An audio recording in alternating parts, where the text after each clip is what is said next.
Well, thank you for being here this morning. We just concluded a very successful special political conference with our special guest, President Donald J. Trump.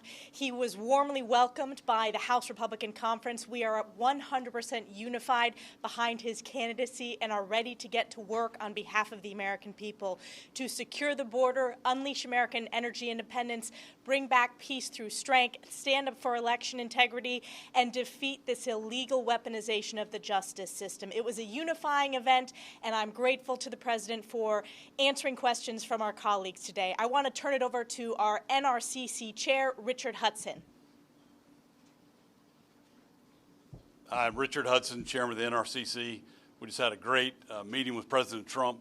President Trump understands how important it is that we grow our House majority and how important that is to his success for his next term. And we're committed to working very closely with him. We appreciate the partnership with him. Together with President Trump, we're going to grow this House majority, and then together we're going to fix the mess created by Joe Biden, because the American people are desperate for change. They're desperate for us to save this country, and together we're going to do that. Thank you.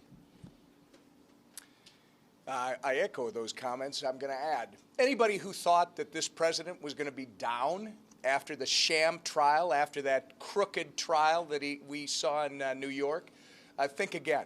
It's only given him even more energy. And what he did for us upstairs just now is he showed us that energy and he showed us that positive outlook despite all the garbage they've been throwing at him with their lawfare and their nonsense. They are desperate. They realize Donald Trump is crushing this election. The baseball game, I think we were told it's a harbinger of what's going to happen in the fall at 31-10. Donald Trump is going to win. Donald Trump is going to help us win. We're going to be able to fix the country when it happens. He was great. Yeah. And I got the leader. Thank you, Whip. We just had a great, resounding speech by President Trump. And if you look at the applause, standing ovations, a lot of, as Elise said, a lot of unifying messages from President Trump, but also optimistic messages. President Trump talked a lot about what we need to do to get our country back on track, spent a lot of time talking about securing America's border and why that's so important to our national security. Talked about the fact that we have Russian warships off of our coast right now, off of America's coast, because of Joe Biden's weakness and the difference between strong leadership and President Trump. President Trump talked a lot, too, about how to get the economy back on track and reduce inflation for those families who are struggling. All across America, families can't afford to buy groceries, can't afford to fill up their cars because of the failed policies of Joe Biden. And President Trump talked about what we can do working with a Republican Congress to fix these problems in January, but it all starts November 5th. And we are incredibly unified in working with President Trump to get him elected so that we can work with him to fix these serious problems that our country faces. And President Trump gave a great tribute to our speaker, Mike Johnson.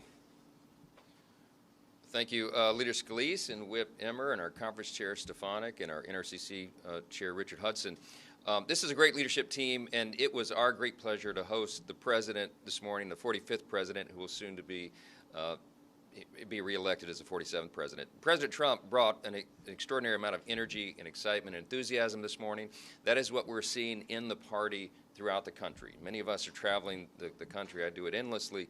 I've been in 29 states and done events in 123 cities, and we go to blue states and swing districts and everywhere in between.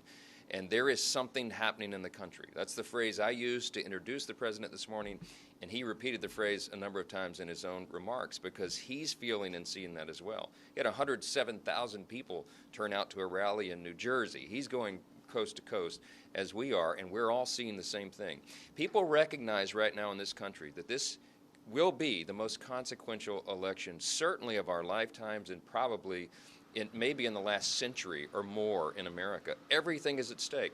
The Biden administration and President Biden have made a mess of every area of public policy, and everyone in the country knows it. And so they're anxious for answers. They want a response to the things that have them so fed up, and our party is there to provide them. We have an extraordinary stable of candidates who are out there running great campaigns across the country. Our incumbents are in great shape. The challengers that we've recruited to flip some of these seats from blue back to red are doing extraordinarily well, and we believe we're headed for a great November. We don't take anything for granted. You have to run like you're 10 points behind. But we are very encouraged by the polling that shows what we know intuitively, and that is this thing is trending certainly in the right direction. And we believe that we're going to win back the White House and the Senate and grow the House majority, and when we do that, we will not waste a moment. We will be working on a very aggressive agenda to fix all the great problems facing this country right now. We talked a little bit about that today with President Trump. We talked about how to grow this House majority and how he will help in doing so, and then how we'll help him as well. And this is a unified effort by the party. We're feeling good. As we walked out of the room today, one of our colleagues walked up to me who's been around a long time, been in Congress a long time. He said, I feel better, I feel more confident, more energy, more enthusiasm right now than I've felt in probably 40 years in politics. And I think that is probably a good indication of how people are feeling out there in the country. Something is happening, and we're excited about that. We'll take a few questions. Yes, sir. On the legislative front, President Trump has talked a lot about his frustration with the convictions facing him and the legal challenges. Does he feel that you are doing enough as House Republicans to fight against that? And in particular, the Russell Fry bill, did he mention that? Can you commit now to moving that forward after the president's address? Yeah, we're working on the Russell Fry bill. I think it's a good idea, and that basically is a simple concept. It's that if a president or vice president is challenged in court, in a state court, they would have the right to remove it to a federal court. That's a very common sense notion. It's something that's already in practice for federal judges and members of Congress. It should apply to the executive branch as well, and I think it shouldn't even be a controversial notion. He didn't bring up that specific piece of legislation. He did talk about his concern about the lawfare that's been waged against him, and we all know it.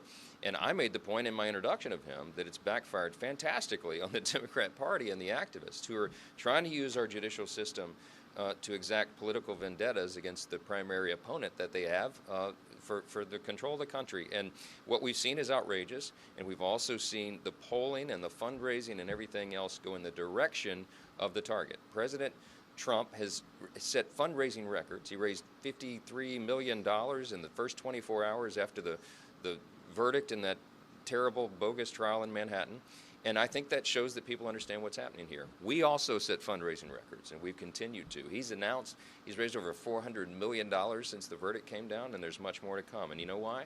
Because people see that that is a threat to our republic. They see that that's a threat to our system of justice, and they want to push back. And so in many ways, President Trump has become a symbol of that, pushing back against corruption, the deep state, the weaponization of the judicial system, and that's a very encouraging development. So I think that he made the point every time they indicted him, his polls went up. That's right, because people see exactly what's happening here, and we have to fix it, and we will. Does the former president give his endorsement to this leadership team, and does he want you to continue to be the speaker after the November election? He said very complimentary things about all of us. We had sustained applause. He said, I'm doing a very good job. I mean, we're grateful for that. Look, we have to have continuity in leadership. We have to have a plan, and it has to be very carefully executed. When he became president for the first time in 2017, I was a freshman in Congress at the time, and a lot of people on Capitol Hill didn't expect that that would be the eventuality. They didn't actually believe that we would have unified government where the Republican Party would control the White House, the Senate, and the House.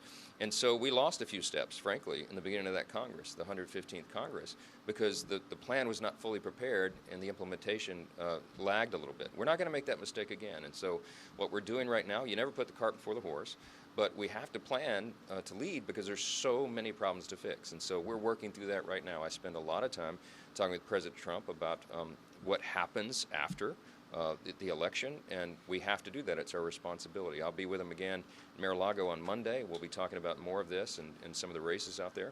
He's excited. We're excited. We really think this will happen. So it's a good working relationship. Yes, sir. Trump brought up abortion, that Republicans you've encouraged Republicans to support exceptions for rape, incest, life of the mother. Is that something that Republicans should be getting behind on those exceptions when it comes to abortion? Well, President Trump, the way he addressed the issue this morning is he said, make sure that you exercise your own conscience, talk about it, share your conviction, and do that in a way that makes sense to people. And I think he had made a good point. He has said that after the Dobbs decision that the states are handling the issue right now, and that's where he's comfortable keeping it. And We've made the point that before you can have political consensus on a difficult issue, you have to have cultural consensus. And right now, we just don't have the numbers in Congress to do anything on the federal level, and that's just the reality. I mean, to get 60 votes in the Senate on something would be a great challenge. So we don't sacrifice any core principle. We all believe in the sanctity of human life, and everyone has to go to their districts and explain it in their own way. And President Trump encouraged everyone to do that. I think that's important. Another question?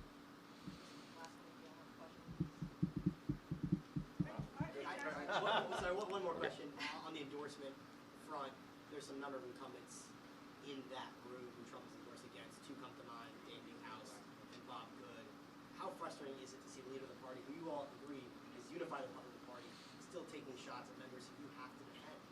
Well, look, President Trump has been a great partner overall and has endorsed, I think his record, I think it's 285-0 in candidates that he supported. And so he's been very helpful to us. He's worked along the way. And look, as the Speaker, my job is to protect all the incumbents, and I'm out doing that the best of my ability. And each one of these races are individual, and they're going to be determined by the people on the ground. So our incumbents are out running the best races they can, and I think they'll all perform well in the end. So thank you all. We appreciate the time. Meeting on Monday with the